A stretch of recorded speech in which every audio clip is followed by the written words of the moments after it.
welcome to this educational video in where we'll discuss with more details about textual and functional grammar. It is important to highlight that this video has been made by the following participants: José Toro, Pedro Jiménez, Manuel Sequera, Luis Guevara, and Ana Vázquez.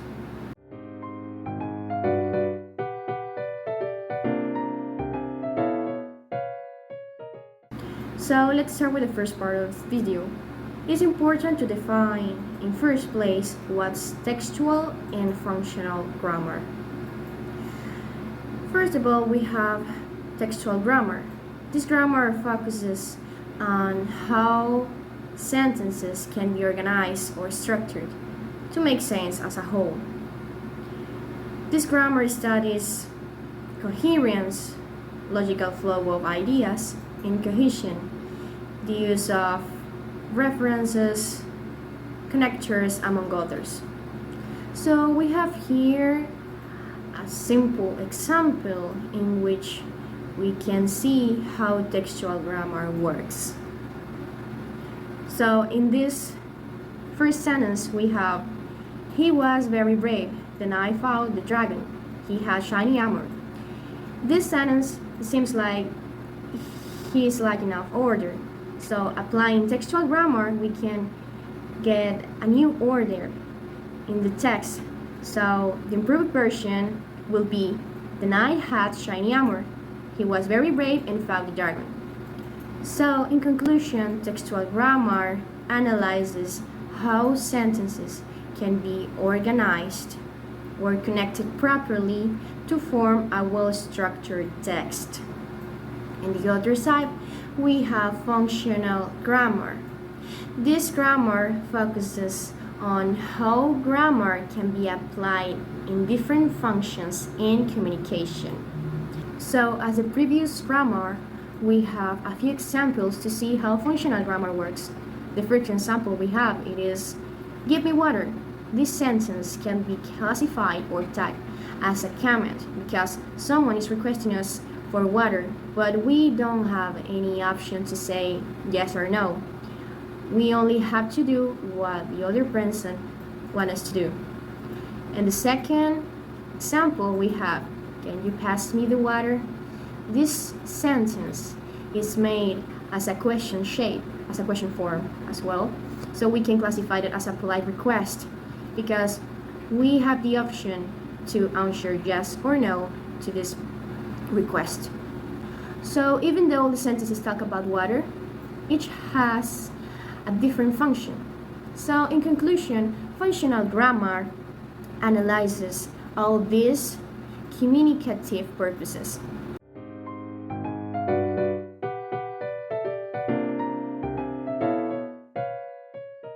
It is important to know what the main representatives are and their contributions to these both grammars. In first place, we have Michael Holiday. Michael Holiday was a British linguist who developed the systemic functional linguistics in 1976. His theory argues the language is not just a set of rules, but a system of choices to express meaning depending on the context. So he proposed three main functions, which are ideational function to express experiences, ideas, and processes of the world. The second one is interpersonal function to build relationships and show activities. And the third one is textual function to organize discourse so that it is coherent and cohesive. On the other side, we have Gillian Brown and George Joule. Brown and Joule were linguists who developed or who studied the discourse analysis and its relationship with the textual grammar in 1983. One of their main ideas in this were differences between spoken and written languages, coherence and cohesion in text, and lastly, pragmatics in context. So if we can use an example to see how this theory works, would be something like, "It's calling here." Traditional grammar would see this phrase only as a subject, verb in complement. But Brown and Yule, going beyond the simple, would analyze this phrase using the pragmatic function, something like, it is just a comment for temperature, or is it a suggestion to close the window? So that's the way how Brown and Jule's theory works. That being said, let's continue with the next point. Thank you.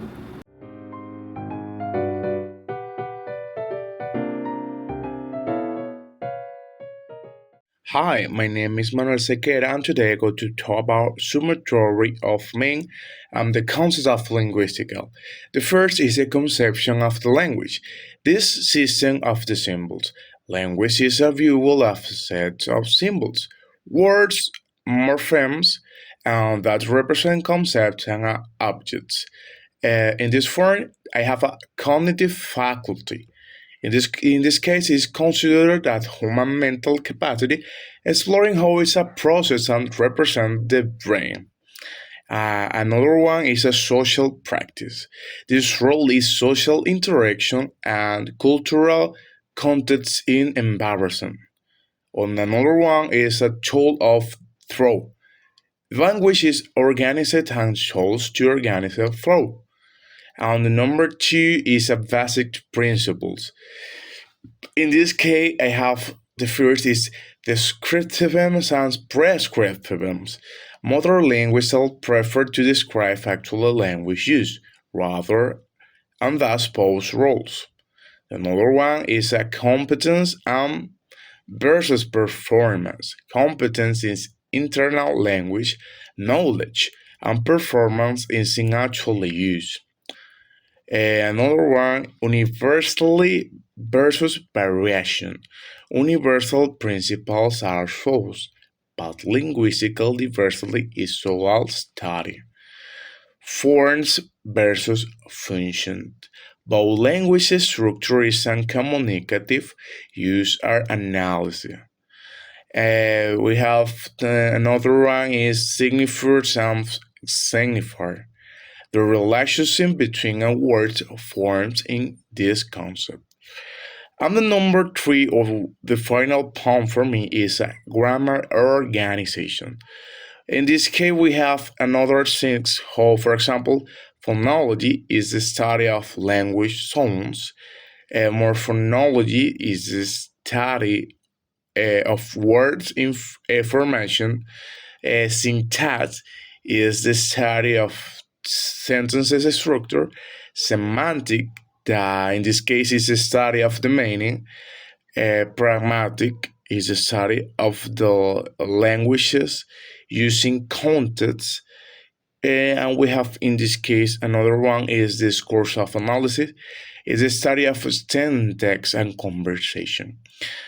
For final, we have a lexicon and a speaker's mental dictionary.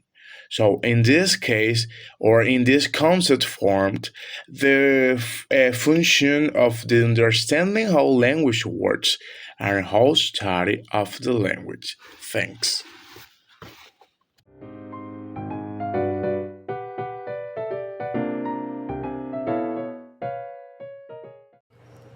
Hello, my name is Pedro Jimenez and I'm going to talk to you about the teaching goals of the functional grammar according to Michael Halliday. Okay, according to this author, there are several teaching goals, and these are: number one, development of communicative competence.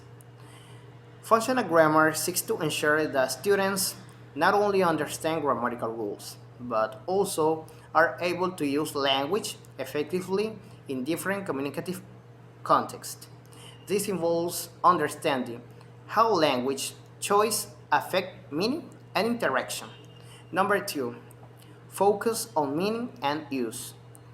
Unlike traditional grammar, which often focuses on form, functional grammar emphasizes the relationship between form and meaning. Students learn to recognize how linguistic structures can express different meanings and functions, depending on the context. Number three, contextualization of learning. Functional grammar promotes language learning in real life. Meaningful context. This involves using authentic text or communicative situations that reflect language use in everyday life. Number four, text analysis. Critical analysis of different types of text is encouraged, helping students understand how meanings are constructed and how linguistic structures are used to achieve different communicative purposes. Number five, the number five would be linguistic awareness. In this case, functional grammar seeks to develop a greater awareness of how language works. This includes understanding how grammatical choices can influence the perception and interpretation of the message. And the last one would be the integration of the language skills. Simply, the functional grammar promotes the integration of the four language skills, which are listening, speaking, writing, and reading, in the learning process for effective communication. Okay, this is all my explanation about these teaching goals of the functional grammar according Michael Halliday. Bye.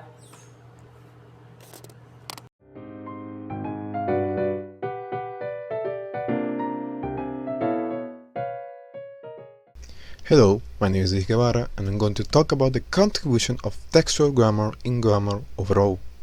Before pointing out the contribution of textual grammar to grammar in general, it is important to clarify the definition of grammar. Grammar is the study of the rules and principles that govern the use of languages and the organization of words within sentences and other types of syntactic components. This is also the name given to the set of rules and principles that govern the use of a specific language. Thus, each language has its own grammar. Therefore, grammar provides the structure and rules necessary to construct coherent and understandable sentences.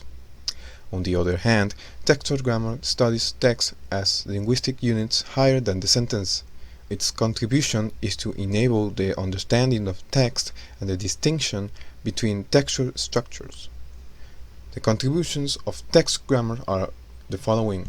It allows us to distinguish between a set of sentences which comprise a textual structure. It allows us to understand the text through the use of textual markers. It allows us to recognize narrative, journalistic, argumentative, and scientific superstructures. It allows us to apply cohesion mechanisms to written productions. It allows us to determine situation and context based on the concepts of field, tenor, and mood. The importance of grammar. It provides the structure and rules necessary to construct coherent and comprehensible sentences. Mastering grammar allows us to express ourselves more precisely and avoid misunderstandings. Grammar is used to understand the relationships between words, phrases, and sentences. Grammar reveals the connections between discourse, cognition, and society. Thank you for listening.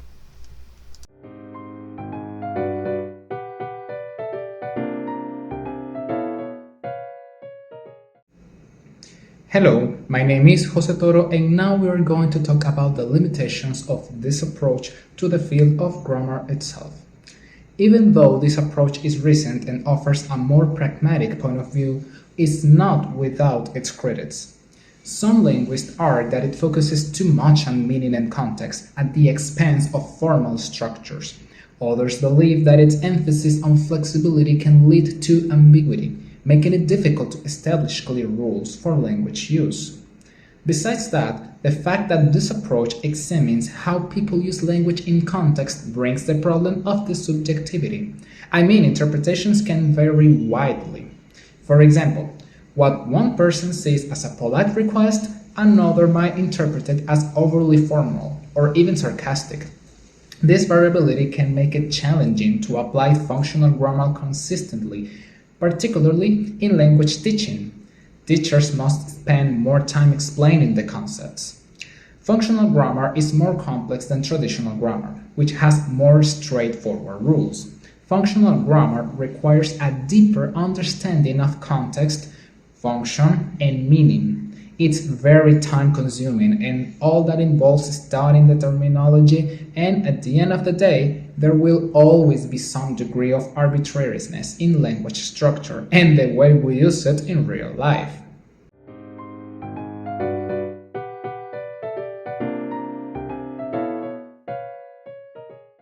So, in order to conclude this presentation, last but not least, we have to explain how we can analyze the sentence with the functional grammar approach, which differs considerably from the traditional approach.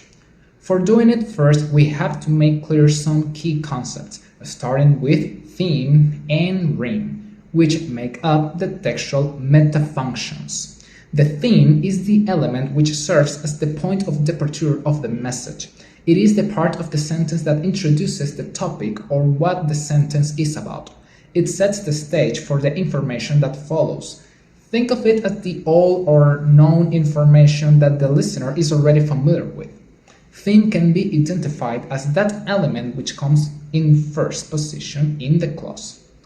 The rest of the message, where the clause moves after the point of departure, is called rhyme.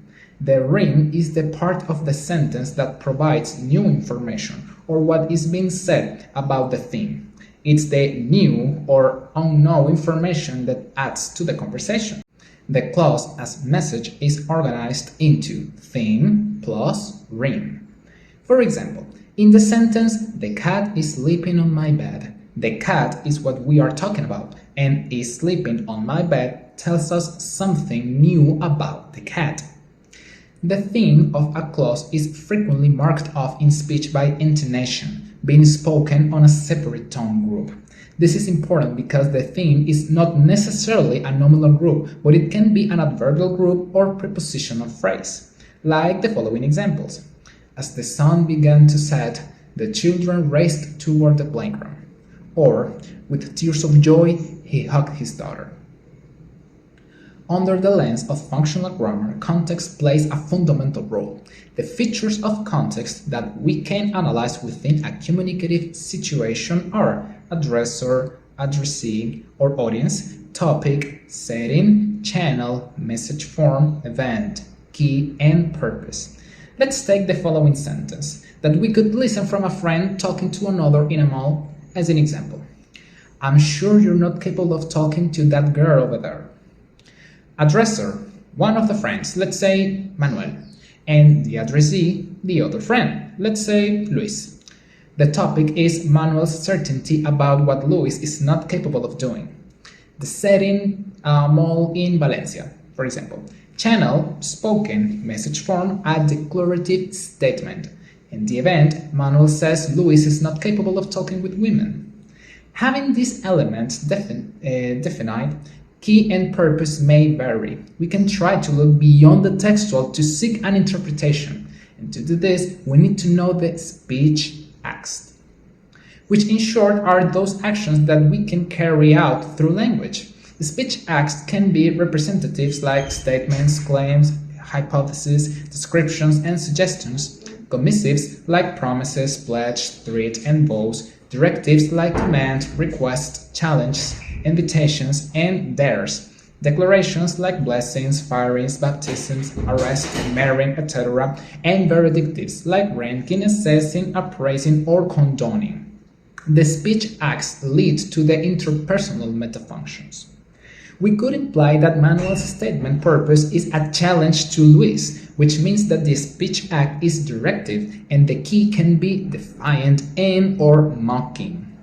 Or Manuel's comment could be a direct judgment on Luis' personality, which would make the speech act verdictive. Now, imagine if we were to do this process consciously in our day in every communicative context. Language is a very powerful tool, and understanding it beyond the obvious is a skill that can take us a long way. Conclusion. Functional grammar offers a valuable perspective on language, focusing on how it functions in real life. By considering the ideational, interpersonal, and textual metafunctions of language, this approach provides insight into how we use language to convey meaning, establish relationships, and structure our discourse. This analytical tool has practical applications in fields such as education, media analysis, and professional communication.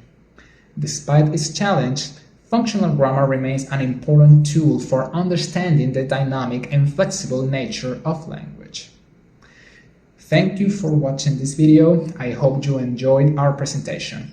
Have a great day and see you next time.